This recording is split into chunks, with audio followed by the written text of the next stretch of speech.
पढ़ रहे हैं हम सदिशों के योग की ग्राफीय विधि पढ़ चुके हैं और अपने को गणितीय विधि पढ़नी है।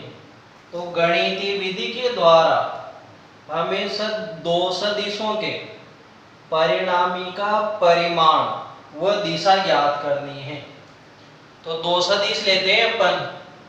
पहला सदिश माना p वेक्टर है, एक और सदिश लिया अपन ने, इसको कह दिया कि ये q वेक्टर है।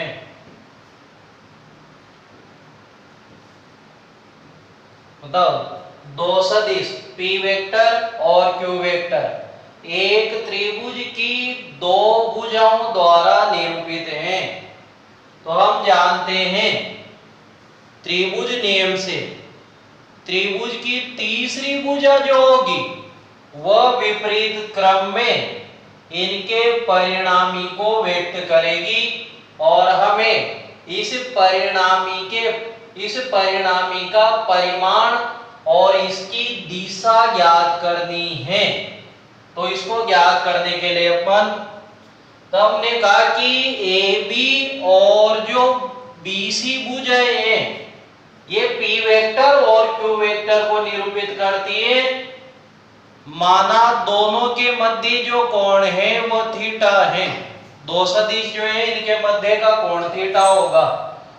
तो यहां से थीटा का परिणामी का परिमाण और दिशा ज्ञात करने इसके लिए अपन क्या करते हैं, AB को आगे बढ़ाते हुए C से CD लंब डालता हूं।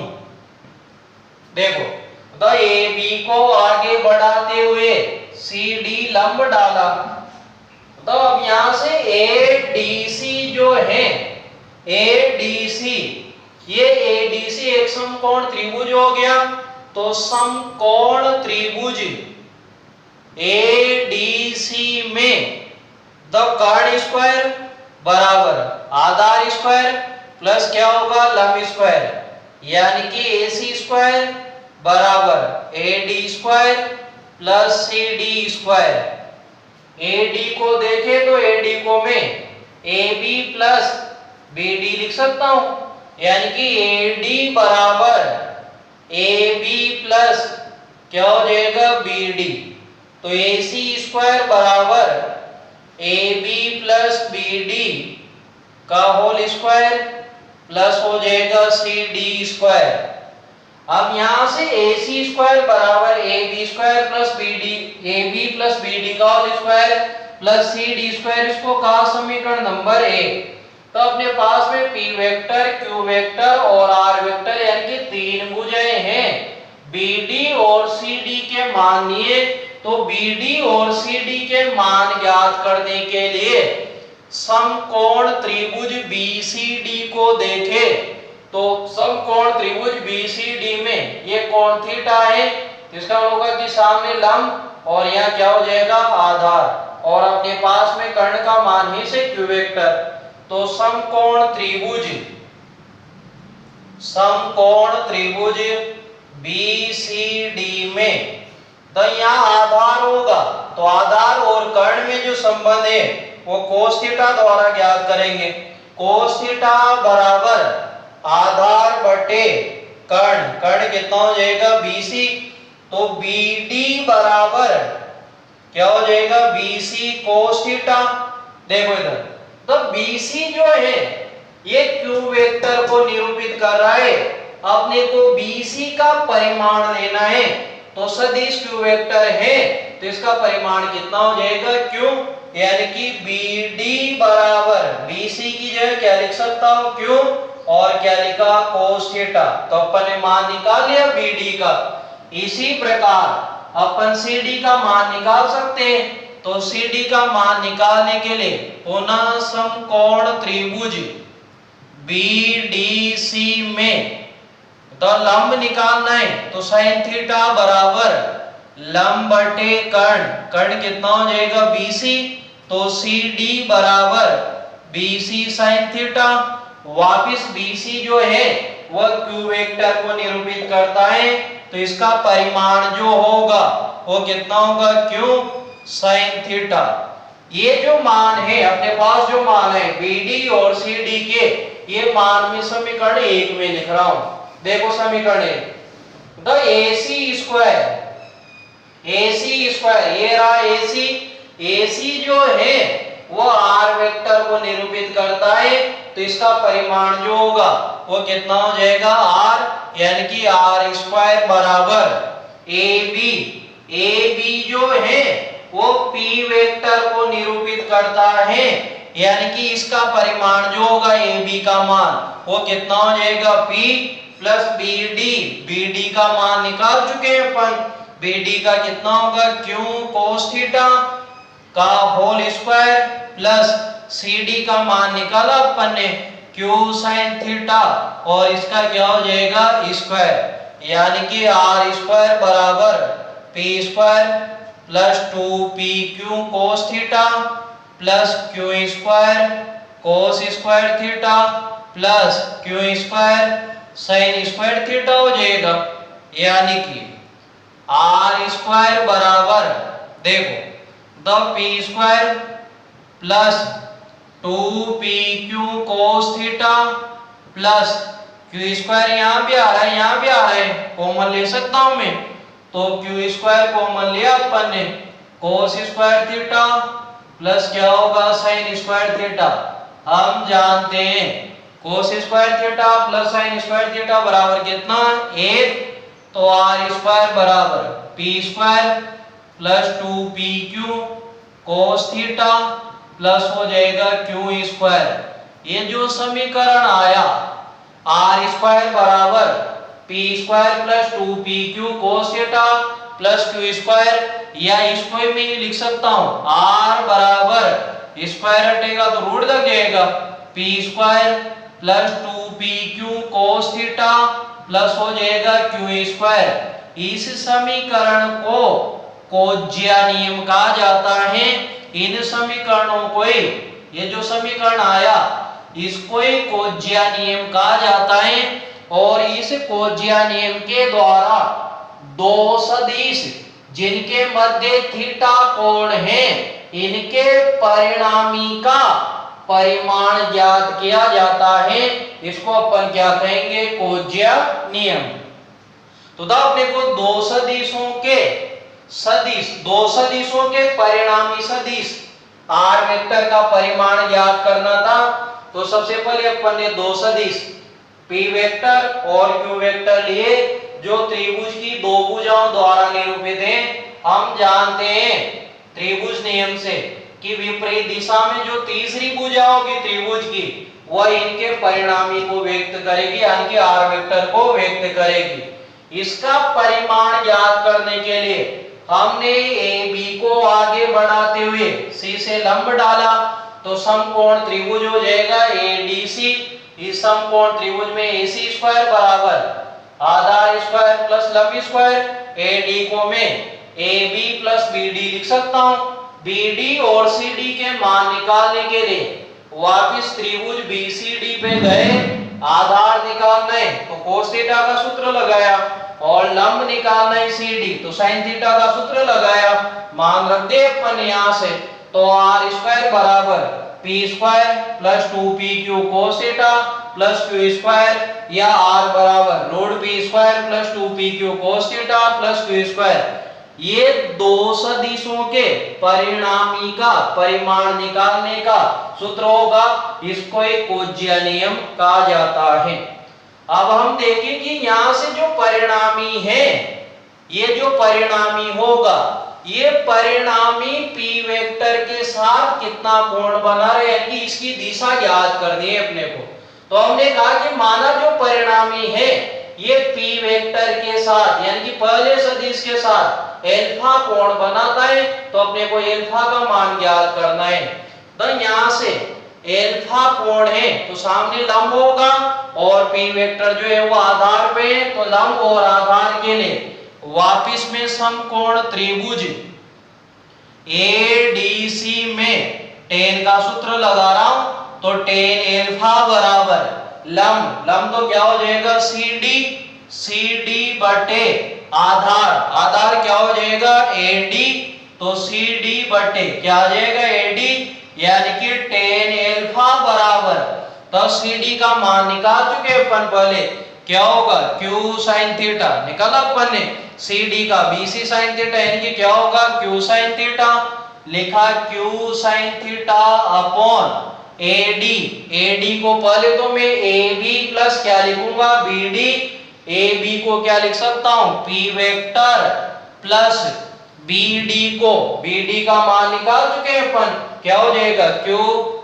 कोस थीटा, क्यू कोस थीटा, तो द एल्फा का मान निकालो, तो एल्फा बराबर tan inverse Q sine theta upon P plus Q क्या आ जाएगा कोस थीटा। तो यदि परिणामी की दिशा ज्ञात करनी है तो दिशा जो होगी वो एल्फा बराबर tan inverse Q sine theta upon P plus कितना हो जाएगा क्यू कोस थीटा। तो परिणामी का परिमाण और दिशा ज्ञात करने के सूत्र आगे अपने पास में। अब भिन्न भिन्न कंडीशन देके इसकी अपन किसके अलग अलग क्या कंडीशन हो सकते हैं,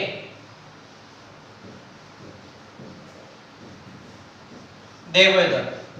तो पहली स्थिति अपन ले रहे जब P वेक्टर व Q वेक्टर एक ही दिशा में हो, एक ही दिशा में हो, एक ही दिशा में होंगे तो थीटा बराबर कितना होगा जीरो, और कोस जीरो का मान जो होगा वो कितना होगा एक।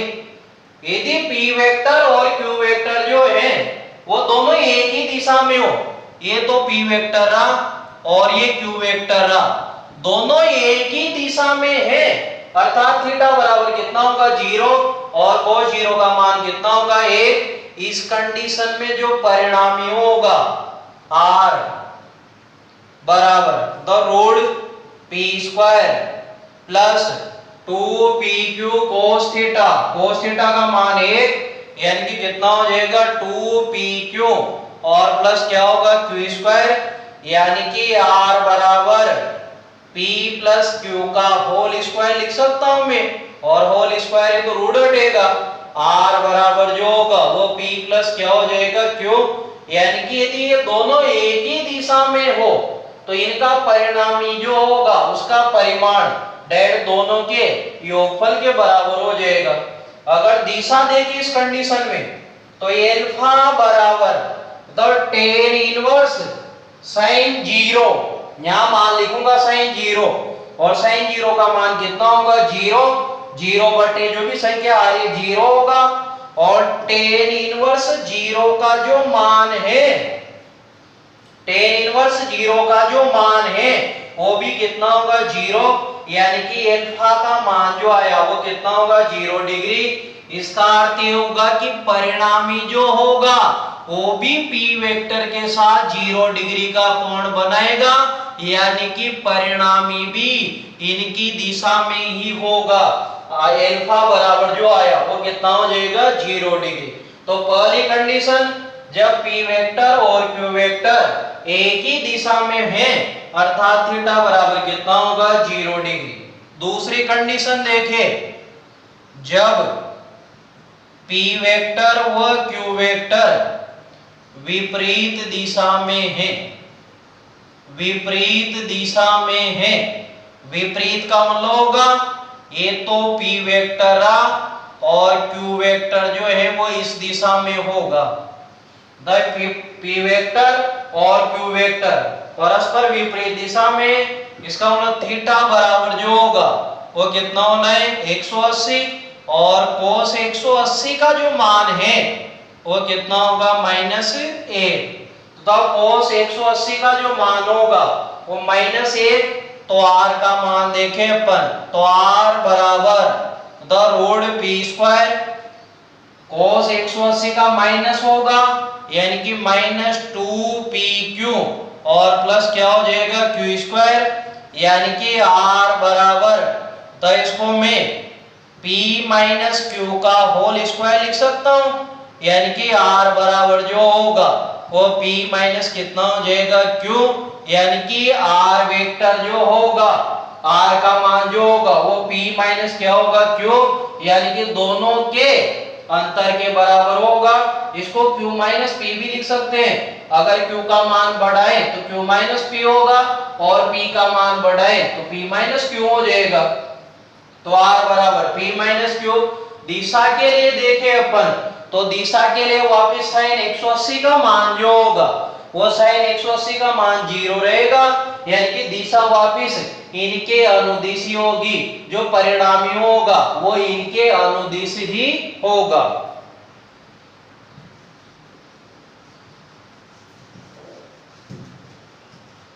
अगर तीसरी कंडीशन देखें अपन, तो तीसरी कंडीशन जब p व q,